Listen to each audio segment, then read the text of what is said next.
Hey guys, Lord here, back in with another action figure review. Today we'll be wrapping up my looks at the Page Punchers fighting the Frozen Wave, a lone tier for the Page Punchers fighting the Frozen Wave. It's been a fun ride, but all good things must come to an end. And today, we're going to end good things with bad things, in terms of super villains anyways. Definitely not a bad figure. This is a very nice figure. Today we got Mr. Freeze, Victor Freeze, or as I like to call him, Big Daddy Freeze, because he kind of looks like a dude from BioShock, I guess. I don't know, I never played that game. I'm just going by what I heard around the grapevine, you know? Good old Marvin Gaye. But with that being said, this course brought to us by the fine folks over at DC Direct and or McFarlane Toys. Pick your poison there. It's basically the same thing at the end of the day, right? So without further ado, let's cut right to the chase and get into the meat and taters of this review and take a look-see at Mr. Freeze's accessories, starting off with his freeze gun, which is permanently attached to the Freeze backpack thingamajigger. This thing is crazy looking. It looks a lot like the Orc Big Mech figures or Mega Knobs from, oh gosh, Warhammer 40k that McFarlane was doing there. Been a while since I picked up one of those, but this guy definitely fits that bill. He's got that sci-fi look to him, but the gun is cool. Nice to see we can get a firearm type weapon with a DC figure, so that's cool. He also comes with a collectible trading card, and again the bio is the same on the back as it was on the Cave Bats and or Caveman Batman's card that I took a look at a couple days ago, so check that out if you haven't already, if you want to learn more about that. And last but not least, he also comes with the hockey puck display stand we're used to seeing with all McFarlane Toys releases, but he is such a mega chungus, he does not need such things to help him stand. And before I forget here, he also comes with a comic book with an exclusive cover. And mine's a little chewed up down here. I don't know what happened there. I don't think my dad cut this by accident. I think it was just packaged kind of wrong. So that kind of sucks.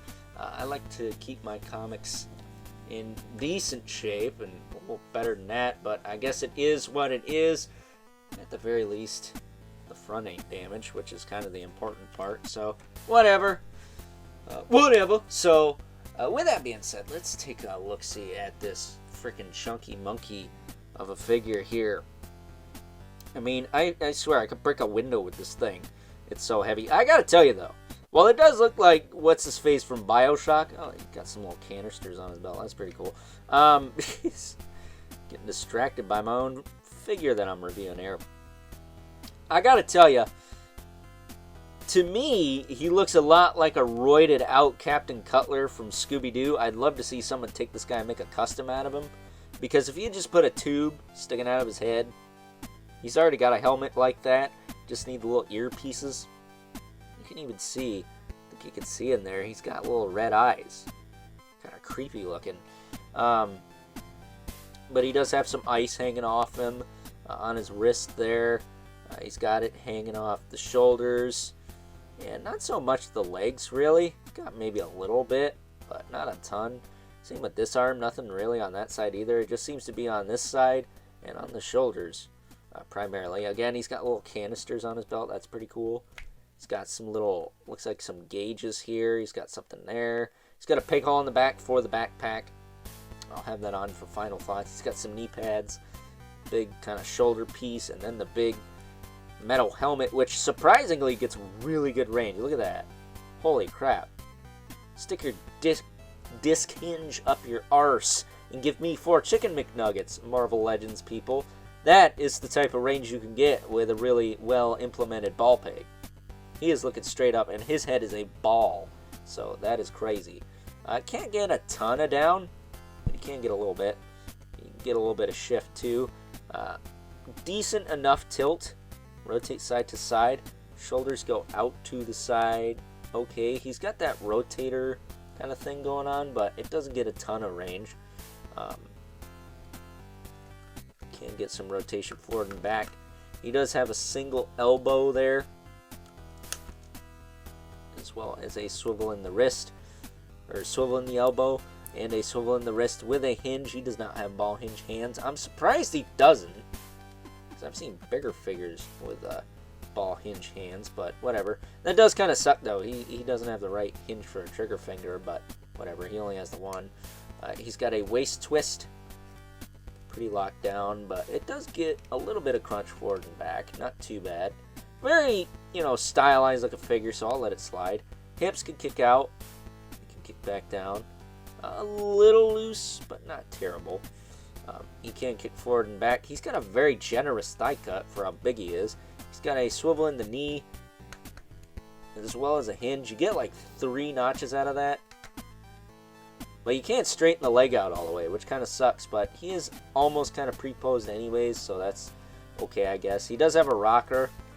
No rotation in the foot, which kind of sucks because the rocker is pretty steep. So it's almost just a swivel. So it would have been nice to get more use out of that, but it is what it is. He does have a hinge in the foot, which is nice and tight. It's good because he's a big dude. He needs all the help he can get. And then he's got a toe joint, which that thing is very tight as well. So basically built like a mega figure minus the size. He's very, very hefty. He's very, very solid. I would say, with the exception of this one hip being a little whatever on mine, it's not terrible, but it does have a little wiggle. I guess they both kind of do. I really like this figure. He's probably my second favorite of the wave, just because it's going to be difficult to top that Cave Bats. It's just, that figure is awesome, and super articulated, and a new sculpt, which, by the way, this whole wave, all new sculpts. So you got to give it up to him there, but I really like this figure. I think he's cool, even though my mind's eye view of Mr. Freeze is more of the traditional look that the DC Multiverse one went with, and yeah, I can't say I like this one as much as that one, but for a stylistic interpretation of the character, I'm down with it. I'm down for it. I'm down with the sickness, and yeah, I'm glad I have this guy in my collection. I think he's really cool, and if you bought the rest of the Page Punchers fighting the Frozen Wave like I did, a definite must-have. So, with that being said, it's time now that we move right along and take a look at some size comparisons. First up, here is Big Daddy Freeze alongside a couple members from the Bat family that also came out in this Fightin' the Frozen Page Punchers wave. We got Cave Batgirl and Cave Batman, and as you can see, Big Daddy Freeze doesn't exactly look like Big Daddy Freeze next to these two. He's very stout, squat, but he is super chunky, super thick with probably 4 C's, I'm guessing. And as far as girth and weight goes, yeah, he definitely has an edge on these two. Maybe not so much Cave Bats, but definitely Cave Batgirl. But before you bring in our 2 regulars, here's how he looks next to Robin. You can see how he looks next to the dynamic duo, because I always viewed Batgirl as a bit of a third wheel, not gonna lie. A good third wheel, but Robin and Batman have always been the dynamic duo, and that's the way it's got to be, right? So, getting these 2 out of the way. Now bring in our 2 regulars, the Mythic Legion's Brother Mandibulus. Now, while Big Daddy Freeze might not work well with Mythic Legions, I think he'd work pretty darn well with some Cosmic Legions. Of course, here's the infamous 11 Spawn, who, yeah, he's going to be a little taller than him because, like I mentioned, he is a stout little fellow. So, stout, but mighty, especially in the weight department. I mean, seriously, break a window with this thing. So that being said, it's time now that we wrap things up. Some final thoughts.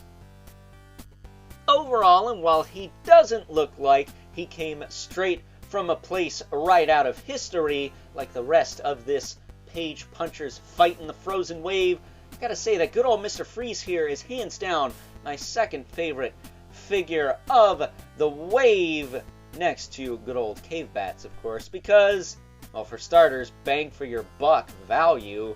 This is a hunk of chunk of burning plastic right here. I feel like I'll break a window with this frickin' thing. On top of the fact that he looks like a Bioshock character, Big Daddy, he also looks like Captain Cutler from Scooby-Doo on steroids, and that is enough to earn bonus points in my book, if you ask me. That said, I don't think I like him quite as much as the more traditional looking Mr. Freeze we got in the DC Multiverse line, but that's a hard figure to beat for 20 bucks, right? So with that being said, hope you guys enjoyed this review. Until next time, catch you guys later.